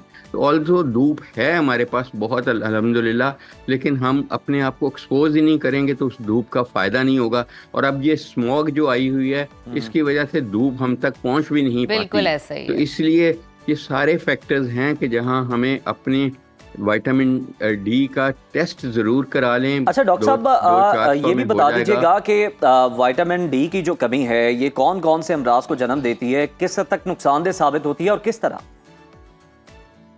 देखें, एक तो जो बच्चे हैं उनकी ग्रोथ को नुकसान देगी, मेंटल भी और फिजिकल ग्रोथ को भी। जो हम लोग जवान लोग हैं या बूढ़े लोग हैं उनकी रेजिस्टेंस कम करेगी to viral infections, to bacterial infection. और अगर आपको वायरल इन्फेक्शन हो जाएंगे, क्योंकि देखें इम्यून सिस्टम जिसने फाइट करना है आपके वायरल इन्फेक्शन या बैक्टीरियल इन्फेक्शंस को, उसमें जो कंडक्शन होती है इन सेल के अंदर वो सारी डिपेंड करती है optimum level of vitamin D. और जब विटामिन डी कम हो जाती है तो आपकी बॉडी ओवर रिएक्ट कर जाती है सही। किसी भी इन्फेक्शन को, या अंडर रिएक्ट कर जाती है। जी। तो इसलिए आपने फिर कॉम्प्लिकेशंस हो जाएंगी, निमोनियाज की, आपने छाती की प्रॉब्लम्स बहुत शुरू हो जाएंगी, एस्थमा, एलर्जीज में ये बहुत बड़ा रोल प्ले करती है, कैंसर प्रिवेंशन में बहुत बड़ा रोल प्ले करती है, तो आपकी बोन हेल्थ में बहुत बड़ा रोल प्ले करती है, आपकी मेंटल हेल्थ में।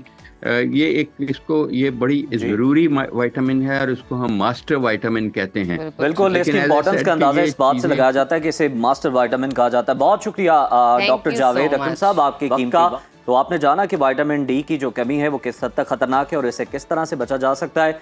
हमारे प्रोग्राम का सिलसिला यूं ही जारी है, यहाँ पर एक ब्रेक शामिल करते हैं। स्टे विद अस। देखते रहिए सुनो पाकिस्तान। वेलकम बैक टू सुनो पाकिस्तान। नाजरीन, आज के दौर में जहां दुनिया भर में फ़िज़ाई और ज़मीनी आलूदगी बढ़ रही है, वहीं पे रिसाइकलिंग और अपसाइकलिंग की अहमियत में भी इजाफा हो रहा है। एक हालिया तहकीक आपके साथ शेयर करते हैं जहां दुनिया भर में हर साल तकरीबन 3.5 मिलियन टन कचरा पैदा होता है, जिसमें से ज़्यादातर बगैर रिसाइकल हुए ज़मीन और समंदरों तक पहुँच जाता है, जो ऑब्वियसली हमारे माहौल और सेहत के लिए नुकसानदेह है। और इसी मकसद को सामने रखते हुए पेशावर की रिहायशी खातून ने एक मुनफरिद कदम उठाया है। उन्होंने कचरे, खास तौर पर प्लास्टिक को दोबारा इस्तेमाल करके सजावटी अशिया बनाने का अपना सफर शुरू किया। उनकी ये मुनफरिद काविश न सिर्फ माहौलियाती आलूदगी को कम करने में मददगार साबित हो रही है, बल्कि उनकी आमदन का भी एक अच्छा जरिया बन चुकी है और वो अब दीगर खवातीन को भी इस हुनर में महारत देने की कोशिश कर रही हैं। तो वो खातून इस वक्त हमारे साथ मौजूद है, ताल्लुक है इनका पेशावर से। नादिया कुरैशी, वेलकम टू सुनो पाकिस्तान। कैसी हैं आप? अस्सलाम वालेकुम। अल्हम्दुलिल्लाह, आप कैसी हैं? शुक्रिया आपका जबरदस्त। बहुत बहुत मुझे प्रोग्राम में इनवाइट करने के लिए। नादिया, मुझे ये बताइए, इतना मुनफरिद ख्याल आपके जहन में कैसे आया है कि आपने रिसाइकिल करना है, आपने कुछ यूज हुई चीज़ों को मज़ीद रीयूज करके, रिसाइकिल करके कुछ अलहदा सा आपने क्रिएट करना है, ऐसे कैसे ख्याल आया आपके जहन में? हम ऑलरेडी, आपको पता है कि ये एंटरप्रेन्योरशिप का ज़माना है, वुमेन एम्पावरमेंट पे हम सारे काम कर रहे हैं। लेकिन उसके साथ साथ अगर हम देखें अपने क्लाइमेट को, जो इन्वायरमेंट हमने ह्यूमन एक्टिविटी की वजह से इतना जो है ख़राब किया है एज कम्पेयर नेचुरल एक्टिविटीज़, तो उन्हीं चीज़ों को हमने दोनों को मर्ज किया है, वुमेन एम्पावरमेंट और क्लाइमेट चेंज को, ताकि हम अपने क्लाइमेट को भी जो है उस पर भी काम कर सके और वुमेन एम्पावरमेंट को भी जो है इनकरेज कर सके, ताकि माहौल को सस्टेनेबल बनाया जा सके और दुनिया में थोड़े से और अपने मुल्क के लिए स्पेशली जो है थोड़ा सा तरक्की का अमल लाया जा सके। बड़ा ज़बरदस्त काम है नादिया जो आप कर रही हैं। नादिया, ये भी हमें बता दें कि किस किस्म का जो कचरा है उसको रिसाइकिल करके दोबारा काबिल इस्तेमाल अशिया में बदला जा सकता है? ये सारा जो है आपके घर के किचन से ही निकलते हैं, वो चीजें जो जबरदस्त। इनऑर्गेनिक है, जो जमीन में नहीं होती। जैसे हमें पता है प्लास्टिक को डिजोल्व होने के लिए 200 ईयर्स चाहिए होते हैं। इसलिए तो ये सारे हमारे घर से ही, हमारे किचन से ये चीजें निकलती, हम उनको बाहर फेंक देते हैं, सड़कों पे फेंक देते हैं, नहरों में फेंक देते हैं, और ये जो है डिफरेंट जो है आलूदगी का, पोल्यूशन का जो है सबब बनता है। हमने इन्हीं चीजों को उठा के इनको रिसाइकल अपसाइकल किया ताकि हम अपने माहौल को जो है साफ कर सकें, और इन्हीं चीजों को जो है हमने डिफरेंट फन पारों की शक्ल बनाए, डेकोरेशन आइटम्स बनाए, और उनको जो है हम जो है ऑनलाइन ऑफलाइन। अच्छा नादिया, अब तक कितने अशिया आप तैयार कर चुकी हैं कचरे से, ये बताइएगा, और आपका फेवरेट पीस और आर्टिकल कौन सा है?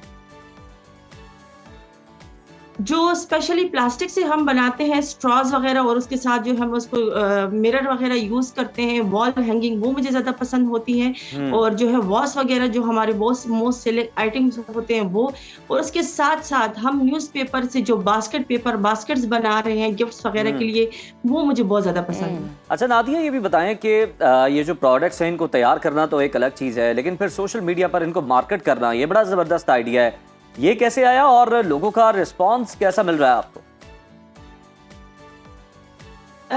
सर, जैसे कि आपको पता है कि ऑनलाइन मार्केटिंग आजकल ज़्यादा, ऑनलाइन शॉपिंग इन है, हमारे लिए यही बेस्ट प्लेटफॉर्म है कि हम घर में रह के ही अपनी चीज़ों को, प्रोडक्ट को सेल कर सकें, नेशनली इंटरनेशनली भी। जब इन चीज़ों को हम जो है सोशल मीडिया प्लेटफॉर्म पे लेके आए हैं, जिन्होंने हमें ऑर्डर्स प्लेस किए और उन्होंने रिसीव किए, तो वो भी शॉक हो गए थे कि क्या ये वाकई में ही चीज़ें जो हम घरों से बाहर फेंक देते हैं, प्लास्टिक, वुड, पेपर, मेटल, यही हमारे घरों की ही चीज़ें जब इनके पास जाती हैं और को ये चीज़ें, आइटम्स मिलती है, प्रोडक्ट्स मिलती है, तो वो हैरान हो जाते हैं कि जी इतने अच्छे तरीके से हम इन चीज़ों को रिसाइकल कर रहे हैं, और उनको यकीन भी नहीं आता, और बहुत शुक्रगुजार भी होते हैं। बिल्कुल ठीक। अच्छा नादिया, आप ऑब्वियसली एक इंस्पिरेशनल पर्सनालिटी हैं, ज़ाहिर बात है आपने कुछ कर दिखाया है, और एक अच्छे तरीके से आपने यूज्ड हुई चीज़ों को मज़ीद इस्तेमाल करके उससे खूबसूरत अशिया तैयार की। बताइएगा ख़वातीन के लिए क्या मैसेज देना चाहेंगी कि अगर वो कुछ काम करना चाहती हैं, लाइफ में कुछ बनना चाहती हैं, आगे बढ़ना चाहती हैं, जस्ट लाइक यू? ख़वातीन अगर थोड़ी सी भी हिम्मत कर ले तो अपने घरों से ही इन चीज़ों को जो है अपने बिजनेस को आगे बढ़ा सकती हैं, पुराने कपड़ों को रिसाइकल कर सकती हैं, उनको आगे मार्केट में सेल कर सकती हैं, इन्हें उन घर से बाहर निकलने की ज़रूरत भी नहीं है। लेकिन अगर वो थोड़ी सी भी हिम्मत कर ले, आपको पता है कि ख़वातीन हर एक शोबे में जो है माशाल्लाह से हर कदम में जो है, हर शोबे, हर फील्ड, जितने भी हम आप बात करें वो आगे हैं। बस उनको थोड़ी सी इंकरेज की ज़रूरत होती है, मोटिवेशन की ज़रूरत है। अगर घर से आपको सपोर्ट मिलता है और आप में कुछ करने की चाह है तो आप आगे बढ़ सकती हैं, आप कर सकती हैं। अच्छा नादिया, ये भी बताएं कि ये जो आम काम आप कर रही हैं, इसको मजीद जो है वो प्रमोट करने के लिए, फ़रोग देने के लिए और कारोबार को एक्सपेंड करने के हवाले से आपके क्या फ्यूचर प्लान्स हैं? मेरा अब फ्यूचर प्लान ये है कि मैं एक इंस्टीट्यूट चाहती हूँ कि एक इंस्टीट्यूशन की शक्ल में इनको दूँ, बाकायदा मुझे गवर्नमेंट सपोर्ट करे ताकि वहाँ पे फीमेल स्टूडेंट्स और जितनी भी गर्ल्स हैं उनको वो आए, हम उनको अवेयरनेस सेशन दें, उनको बाकायदा ट्रेनिंग दें ताकि फ्यूचर में जो है वो क्लाइमेट चेंज पे जो है रोकथाम के लिए हमारे साथ काम कर सके और अपने आप को जो है फाइनेंशियल इंडिपेंडेंट भी बनाए, और ये हमारे एनवायरनमेंट को प्रोटेक्ट करने के लिए बहुत ज़्यादा ज़रूरी है। बिल्कुल ठीक है नादिया, बहुत शुक्रिया, आप जबरदस्त काम कर रही हैं और यकीनन मैं कर रहा लोगों का रिस्पांस बड़ा अच्छा है। यहाँ पर हम ब्रेक शामिल करते हैं, आप देखते रहिए सुनो पाकिस्तान। सुनो पाकिस्तान में आपको दोबारा से खुशामदीद कहते हैं। नाजरीन, आजकल आलूदगी, जहनी दबाव और गैर मुतवाज़न खुराक की वजह से जिल्द के मसाइल आजकल बहुत ज़्यादा आम है और हर कोई खुश्की और बेरौनक जिल्द और कील महासों से परेशान है और चाहता है कि उसका जल्दी और आसान हल उसको मिल जाए। इलाज के हवाले से आलमी अदारा सेहत की एक रिपोर्ट आपके साथ शेयर करते हैं जिसके मुताबिक दुनिया में तकरीबन 35% लोग जो हैं किसी ना किसी स्किन के इशू के साथ झुलझ रहे हैं। इन मसाइल के हल के लिए कदीम तरीका इलाज, हिकमत में आसान और सस्ते तरीके दस्तयाब हैं। उनमें एलोवेरा जैसे कुदरती मॉइस्चराइजर का जिक्र भी हमें मिलता है और कहा जाता है कि एक बेहतरीन और मौसर जड़ी बूटी है।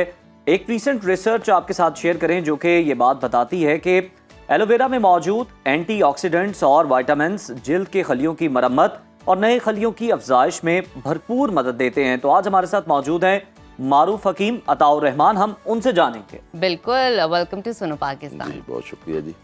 हम जानना चाहेंगे कि किस तरह की रेमेडीज़ घर में नेचुरल ऑर्गेनिक प्रोडक्ट्स का इस्तेमाल करके हम जो है ग्लो ला सकते हैं अपनी स्किन पे। ये जो बेरौनकी और आपको पता है मौसम भी ऐसा है, स्मोक भी बहुत ज़्यादा है, उससे छुटकारा हासिल कर सकते हैं। जी, बिस्मिल्लाहिर्रहमानिर्रहीम। देखें ज़्यादातर लोग एज अ लोकल एप्लीकेशन अपना बहुत ख्याल रखते हैं, लेकिन बहैसियत मजमूई अगर सेहत को देखा जाए, स्किन की ग्लो के अंदर आपका लीवर का बड़ा अमल दखल है। अच्छा। तो लीवर चूँकि इंटरनल एक पार्ट है, तो उसके लिए खुराक की ज़रूरत होती है। बिल्कुल। जो ग़िज़ा जो न्यूट्रिशन से भरपूर होगी, जिसके अंदर विटामिन ज़्यादा होंगे, मिनरल ज़्यादा होंगे, तो ओबियसली वो आपकी स्किन को ग्लो भी करेंगे। तो सबसे पहले तो जो लोग अपने स्किन का ख्याल रखना चाहते हैं, उनके लिए सबसे कंपलसरी है कि वो रात को अपनी नींद 8 आवर्स पूरी करें। नंबर 2, जो ग़िज़ा के अंदर ऐसी चीज़ें हैं, नेचुरल चीज़ें हैं, जिसमें विटामिन ई है, सी है, जो कुदरती चीज़ें हैं, जैसे आजकल आप देखें जैसे सर्दियों का क्लाइमेटिक चेंजिंग में अनार आया हुआ है। अनार बेहतरीन चीज़ है जो एंटी एजिंग प्रॉपर्टीज़ भी रखता है, और No doubt, no खून की कमी की वजह से जो डार्क सर्कल या और इश्यूज आते हैं, स्किन ग्लो नहीं करती, उसको भी ठीक करते हैं। इसी तरह मैं ये कहता हूँ कि जी फलों का भी इस्तेमाल करें, सब्जियों का भी इस्तेमाल करें, अनाज का भी इस्तेमाल करें। अब दूसरी तरफ हम आते हैं एज अ मतलब लोकल। आपको स्किन पे ग्लो चाहिए तो सिर्फ आउटर एप्लीकेशन नहीं लगानी, हाँ, बल्कि इंटरनल खुराक में भी ऑर्गन्स का भी, तब्दीलियां करें आप। इंटरनल ऑर्गन्स का भी आप ख्याल बिल्कुल, क्योंकि इस तरफ लोगों की तवज्जो नहीं होती है और हम महंगी से महंगी क्रीमें लगा रहे होते हैं। अब मुंह पे लगाने के लिए कौन सी रेमेडीज आप हमारे साथ और शेयर वो भी एलोवेरा जेल से जो तैयार होती है। जी, मैं सबसे पहले आपको जो फेस वाश है ना उसके बारे में बताऊंगा, कुदरती फेस वाश। जी। क्योंकि आजकल हमारे बच्चियां उनमें पिगमेंटेशन के इश्यूज हैं, उनमें टॉक्सिन के इश्यूज हैं, उनमें रिंकल्स के इश्यूज हैं, बहुत से ऐसे इश्यूज हैं जिसमें वो हमारी क्रीमें नहीं लगा सकते, हमारे फेस वाश नहीं लगा सकते सिंथेटिक। तो हम हर्बल में इंशाल्लाह उसका हल बताते हैं आपको। हमें स्पून मिल जाएगा जी, चम्मच। जी, स्पून is available? स्पून क्या भी अवेलेबल होगा हमारे पास? मंगवा स्पून देते हैं आ जाता है। आपको, अगर अभी स्पून आ जाता ना तो हाँ ये हमारा। अच्छा, इसमें हम लेंगे बेसन, ठीक है। 4 टीस्पून बेसन लेंगे, ठीक है जी। ये हमारे पास बेसन है, बिल्कुल ताज़ा पिसा हुआ बेसन है ये। बिल्कुल ठीक है। जी। इसका तो मास्क भी कुछ लोग लगाते हैं। जी बिल्कुल, इसका मास्क भी लगाते हैं। 4 चम्मच बेसन के लेंगे। और ये हमारे पास है माल्टो का छिलका, जो हमने खुद माल्टो को जो है ना सुखा के, अच्छा। और इसमें जो है ना इसका बिल्कुल पाउडर बनाया हुआ है, नेचुरल बिल्कुल माल्टो का छिलका, ठीक है जी। ये तकरीबन हम लेंगे 2 टीस्पून। 2 टीस्पून हम ये लेंगे इंशाल्लाह जी। एक मिनट, कोई बात नहीं, इट्स ओके। ये भी सारी है, स्पून आ गया इसमें। जी। वो असल में हमें इतना। और ये जो माल्टो का आपने बताया, ये जी, कहीं बाहर से भी, पंसार से भी मिल जाएगा या खुद ही तैयार करना पंसार पड़ेगा? से जो वो क्वालिटी नहीं मिलेगी, जो अब खुद देखें, तैयार करने माल्टे बेहतर के है। सीजन में सब घरों में माल्टे इस्तेमाल होते हैं, बिल्कुल तो होते उसके हैं। छिलके इस्तेमाल करके उसको सुखा के उसको खुद ग्राइंड कर लें। बिल्कुल ठीक। अच्छा, ये देखें जी, ये आपने ये हम इसमें जैसे बना के भी आपको दिखाते हैं जी कि बल्कि हम इसकी मिकदार कम रखते हैं जी, कम रखें, हम कम तैयार करते हैं और 2 जो कि चम्मच जल्दी बन जाए। जी 2 चम्मच हम लेते हैं बेसन, ठीक 2 है। चम्मच, ठीक है जी। और तकरीबन जो है ना 1 चम्मच हम लेते हैं माल्टो का छिलके का पाउडर। बिल्कुल ठीक है। बिस्मिल्लाह। आगे तो सीजन भी आ रहा है, आप घर पे तैयार कर सकते हैं, जी, ड्राई जी। कर लें, ये छिलके देखें ज़ाया जी, ये मत माल्टो करें। को छिलके का ठीक है। पाउडर हो गया। जी हाँ। और मुल्तानी मिट्टी आपने डली खुद लेके पिसवानी है। ये देखिए, ये अच्छा, डली खुद है पिसवानी। जी। जबरदस्त। बाजार से भी जो मुल्तानी मिट्टी जो मिलती है ना, वो कोई इतनी अच्छी नहीं होती। अच्छा। तो ये आप खुद डली लें, इसको पिसवाएंगे तो आपकी तसल्ली होगी। ये हमने पिसवाई भी है, अच्छा, देखिए पिसवा के रखी हुई जी। है ये already। पाउडर है जी उसका। तो ये आपने पाउडर लेना है आधा चम्मच, ठीक है आधा चम्मच जी। आधा मुल्तानी चम्मच मिट्टी। इसको शामिल कर। जी। ये आपने आधा चम्मच पाउडर ले लेना, ठीक है जी। ठीक हो गया। बल्कि थोड़ा कुछ ज्यादा लोग हो तो गया इसको सेपरेट में भी लगाते हैं ना, एज अ मास्क। जी एज अ face मास्क पर। लगाते हैं। ठीक अच्छा, है। चौथी चीज आपने हुस्न यूसुफ लेना है।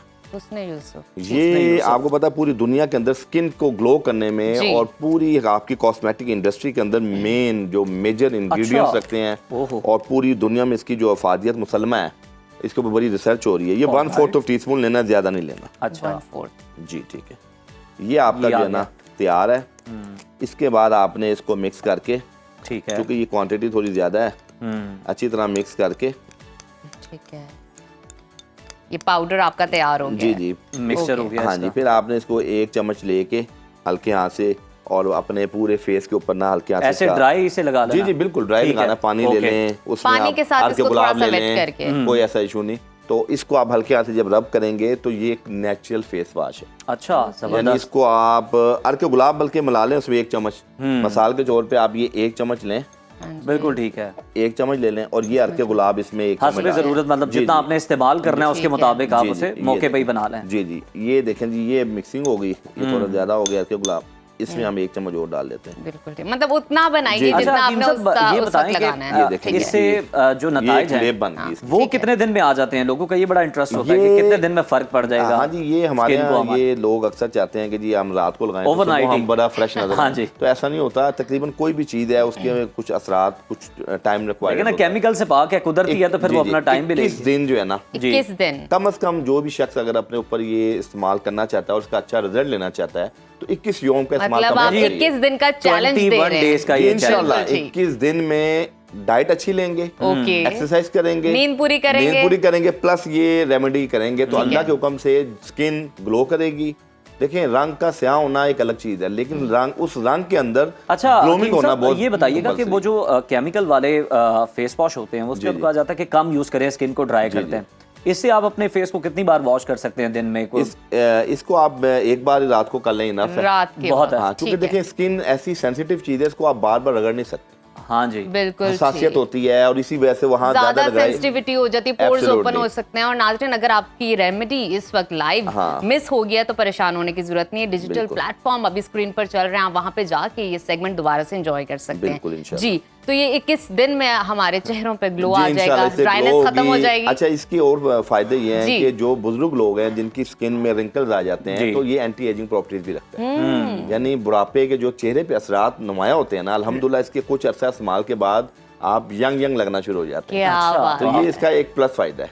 ठीक है। अच्छा, और दूसरा डार्क सर्कल्स के लिए भी ये मददगार है। डार्क सर्कल में जाहिर बात है जब स्किन टाइट होती है तो आपके जो जितने रिंकल्स हैं या जो उसकी स्ट्रीम लाइन है वो जी। स्मूथ होती है, तो बिल्कुल उसमें ठीक भी है। ऑब्वियसली ये फायदा देता है। लेकिन डार्क सर्कल के लिए एक हमारे पास अलग चीज है, अच्छा। वो भी मैं आपको बता देता हूँ चूंकि आपने पूछा है। ये तो हो गया फेस वॉश। जी, जी। What else we have? जी जी। इसके अलावा हमारे पास क्या है? इसके remedy अलावा के लिए? हम फेस वॉश करने के बाद हमें स्किन को टून अप करने के लिए टूनर की बड़ी जरूरत होती है, जो कुदरती टूनर है। स्किन बहुत है मार्केट में वैसे भी। मार्केट में चूंकि बड़े बड़े महंगे टूनर हैं, लेकिन जो कुदरती टूनर है जो सदियों से चला आ रहा है, हमारे कदीम अतिब्बा और हमारी पिछले जो बुजुर्ग हमारे वालदैन हैं वो घरों में ये बनाते थे। बिल्कुल ठीक है, हम बनाना जी, सिखाएंगे बिल्कुल। क्योंकि वक्त की किल्लत है। जी, बिल्कुल। किस तरह बनेगा ये अच्छा, स्किन उसका टोनर? तरीकाकार ये है कि इसको हम एक इसमें डाल देते हैं, एक मिनट। लेकिन ना ये मेरे हमारे हाल में पास- हमें अप्लाई करने की जरूरत है, हमें तो बहुत जरूरत है। और वो लोग जो डेली बेस पे मेकअप यूज करते हैं अपनी स्किन जी, के जी। लिए और अपनी स्किन को फ्रेश इसको हम दिखाना फिलहाल चाहते हैं, इसमें पोर्स डाल ताकि देते हैं। ओपन ना हो,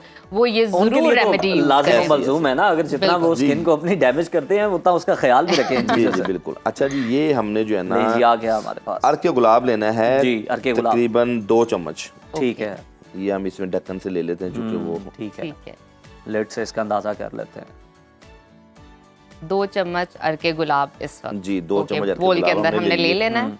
और ये बड़ी आसान सी है और ग्लिसरीन। आसानी से दस्तयाब है और आसानी से बनने घरों वाली में ये चीज़ है। मौजूद होती हैं जी जी। चीजें। ग्लिसरीन हमने ग्लिसरीन। लेनी है, ये इंपोर्टेड ग्लिसरीन लेनी है। एक लोकल होती है, एक इंपोर्टेड होती है। ठीक है। लोकल ग्लिसरीन आपने लेनी है, ये तकरीबन ½ टीस्पून लेनी है आपने, ज्यादा नहीं लेनी। Half tea spoon. ज्यादा ले लेंगे तो रुला तो नहीं देगी। ये देखें, ये ज्यादा लेने से स्किन को बर्न करती है। हाँ तो बिल्कुल ये ठीक है। हाँ, ये स्किन को बर्न करती है, तो हम जल्दी गोरों होने के चक्करों में मजीद काला ना हाँ, हम लोग स्किन तो ना डैमेज कर बैठे ना, ठीक उसकी है। लेयर ही उतार दें। Absolutely। टीस्पून। ये 2 चीजें हो गई। अर्के गुलाब मैंने 2 चम्मच डाला है और ये ½ टीस्पून डाला है। और लेमन जो है ना हमारे पास मौजूद है यहाँ। अच्छा, लेमन के तो वैसे भी काफी सारे फवायद हैं बहुत और ये फवायद हैं। विटामिन जी, सी जी, का जी, भी जी, एक बहुत भरपूर सोर्स है। तो और लेमन खास का तौर जूस पे- हम लेंगे जी लेमन का जूस उसमें लेंगे। लोग ग्रीन टी में बहुत ज्यादा लेमन का इस्तेमाल करते हैं, कावों में खानों बहुत में ज़्यादा। और जी जी। आपके अच्छा, जो लेमन का dishes जो है हैं, ना, food इसमें आपने dishes। सिर्फ डालने हैं 7 कतरे डालने हैं। अच्छा, तो ये आप अंदाजे से 7 डाल drops। सकते हैं। जी जी, 7 ड्रॉप्स। ये देखें जी, ये बीज आप- निकाल लेंगे जी, पहले ये आप निकाल इसके। के ना, ये देखें 1 2 3 4 5 6 7। उससे अंदाजा ऊपर से। अगर एक चला गया तो नहीं वो कोई इशू नहीं, लेकिन इसका ये- नुकसान नहीं है ना, ये तो नेचुरल। देखें, लेमन भी हर किसी को सूट नहीं ठीक करता, है, लेकिन ठीक ये यूनिवर्सल तो डोज है। 7-8 हो जाए, इससे ज्यादा 8 ना हो जाए, All right, 6 हो all जाए, right। कोई मजाक का नहीं। ये तो अच्छा, वैसे ही एक अब बताया। और लोगों इसमें को मजीद याद कौन सी चीजें शामिल अच्छा, होंगी और चौथी ये चीज मुकम्मल होगी? इसमें विटामिन ई। अच्छा, ये कैप्सूल है विटामिन Vitamin ई E का। capsule। जी, ये कैप्सूल आप लें। तो हमने डाला अर्के गुलाब, फिर ग्लिसरीन डाली, then we are going to Lemon ये juice। देखें जी, हाँ, लेमन जूस और 7 ड्रॉप्स, ये विटामिन ई। विटामिन ई का कैप्सूल। एक कैप्सूल काफी है जी इसमें। जी, ठीक है, एक कैप्सूल इसमें ऐड एक कर दिया। कैप्सूल ऐड कर दिया। इसको आप मिक्स करके तो अपने हाथों पे और अपनी स्किन पे हल्के हाथ से ना तकरीबन कोई 1/4 ऑफ टीस्पून के करीब लेके ये हाथों पे भी लगा लें और अपनी स्किन पे इसको लगा लें और उसको आप छोड़ दें सारी रात। बिल्कुल After ठीक face है, wash. बिल्कुल आफ्टर फेस वॉश। बिल्कुल और ठीक सुबह होगा। जब आप उठेंगे तो आपको खुद अंदाजा हो जाएगा ये कि नेचुरल मजे जो की बात ये टोनर है ना, है, ये तैयार हो हाँ। गया है। किंग साहब आपका नाज़रीन, बहुत आपने शुक्रिया आपके पहले वक्त का, आपकी आमद का। और अगर Face आप wash अपनी use स्किन करना को है। बेहतर बनाना हाँ। चाहते हैं तो फिर ये तरीका फेस इस्तेमाल वॉश करें यूज कुदरती। करें और उसके बाद टोनर जरूर अप्लाई करें। बिल्कुल ये ना हो ऐसे। कि आप फेस वॉश यूज करें टोनर ना अप्लाई करें फिर के 21 दिन का चैलेंज कंप्लीट नहीं हुआ। तो Absolutely. दोनों चीजों का आपने इस्तेमाल करना है। बिल्कुल। तो अब हम और, ब्रेक शामिल करते हैं और ब्रेक के बाद फिर आपसे मुलाकात करते हैं। देखते रहिए सुनो पाकिस्तान। व्यूअर्स, आज हम एक ऐसे मौजू पर बात करने जा रहे हैं जो कि ना सिर्फ इस्लामी तारीख में बल्कि दीगर मज़ाहिब में भी पुरस्रारियत और खौफ की अलामत समझा जाता है। दज्जाल का जिक्र हमें कुरान और हदीस में मिलता है और इसे क़यामत के करीब एक बड़ा फितना कहा गया है, जिससे बचना हर मुसलमान के लिए एक अजीम इम्तिहान होगा। दज्जाल को एक ऐसे फितने के तौर पर बयान किया गया है जो इंसान की अक्ल और ईमान को चैलेंज करेगा। हदीस में इसकी ताकत और इलामात और लोगों पर इसके असरात की जो तफसीलात बयान की गई हैं वो हैरत अंगेज़ भी हैं और काफ़ी खौफनाक भी हैं। लेकिन ये सिर्फ इस्लाम तक महदूद नहीं है बल्कि दीगर मज़ाहिब में जैसे ईसाईयत और यहूदियत में भी एक झूठे निजात दहिंदा या एंटी क्राइस्ट का तस्वुर मौजूद है, जिसे दुनिया पर काबू पाने वाला दुश्मन करार दिया गया है। बाज़ स्कॉलर्स के मुताबिक दज्जाल का फितना सिर्फ किसी फर्द या शख्सियत का नहीं बल्कि किसी निज़ाम, नजरिए या फिर कुव्वत का भी हो सकता है जो इंसान को सीधे रास्ते से भटकाने की कोशिश करेगा। तो क्या दज्जाल वाकई एक इंसान होगा या महज एक अलामती फितना है? इसी मौजू पर डिस्कशन करने के लिए आज हमने एक बार फिर से दावत दी है मारूफ Islamic scholar doctor Syed Mohammad Habib Irfani साहब को। सर, बहुत शुक्रिया आपके वक्त का एक बार फिर से। वेलकम टू सुनो अच्छा पाकिस्तान। सर, सबसे पहले ये बताइएगा कि दज्जाल की हकीकत क्या है, इस्लाम क्या बताता है हमें और इसे फितना क्यों कहा गया है? देखिए, दज्जाल इसको लफ्ज़ को अगर देखा जाए जी। तो अरबी का ये दजल से दज्जाल है, यानी इसमें मानी में भी शिद्दत है। अच्छा, मानी। और दजल का जो उर्दू माना बनता है वो मकर है, फरेब है, धोखा है, या इस कबील के जितने भी अल्फाज आएंगे वो इस मानी में आएंगे। जी ठीक। दज्जाल के बारे में कि ये फितना है, अब जो भी मकर है या फरेब है वो एक इटसेल्फ एक फितना है, बिल्कुल। लेकिन ये उससे भी बढ़कर होगा, इसलिए कि ये उस दौर में जब भी ये कुर्ब क़यामत की अलामात में से एक अलामत दज्जाल का आना होगा। अब इसमें ये भी रिवायात हैं कि ये दज्जाल एक से ज़ायद होंगे। अच्छा जी। अब उसमें यह है कि अब मसीह के हवाले से जी। वो भी एक बात आती है कि वो भी होंगे।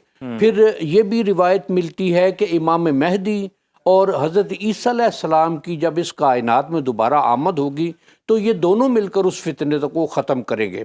अच्छा। अब जो अलामात हमें मिलती हैं उसमें यह है कि जिस तरह नबी करीम सल्लल्लाहु अलैहि मुबारक वसल्लम ने इसका हुलिया मुबारक बताया है कि ये यक चश्म होगा। अच्छा, एक आंख से काना होगा। बिल्कुल ठीक है। और जो आंख इसकी होगी वो अंगूर के दाने की तरह होगी, उभरी हुई।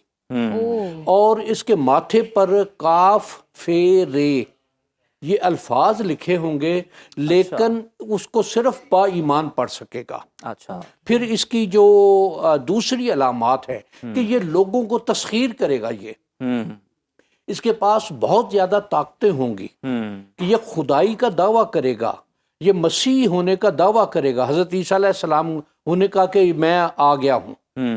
ये कि जिस तरह ईसा अलैहिस्सलाम के बारे में रिवायात हैं जी। कि उन्होंने तशरीफ़ लाना है इस कायनात में, तो ये उनके बारे में भी ये अपने आप को पोज करेगा। फिर ये खुदाई दावे करेगा और ये दावे इस अंदाज में इस तरीके से करेगा कि मुर्दे को जिंदा कर देगा और बेमौसम के फल या चटियल मैदान जो है उनमें सब्जा मतलब उगा जो बोल देगा। रहा होगा उसका एविडेंस साथ देगा इस तरह एविडेंस के। यानी ठीक वो है। एविडेंस के साथ तो फिर तो ऐसी सूरत में जनाब बड़ा मुश्किल हो जाएगा इससे, मतलब इसके फितने से यकीनन। बचना। अब मैं वो जी, बात भी गुजारिश जी, करता हूँ, उसमें अब ये है कि वो किसी शख्स को कहेगा कि मैं तुझे कत्ल करके जिंदा करूं।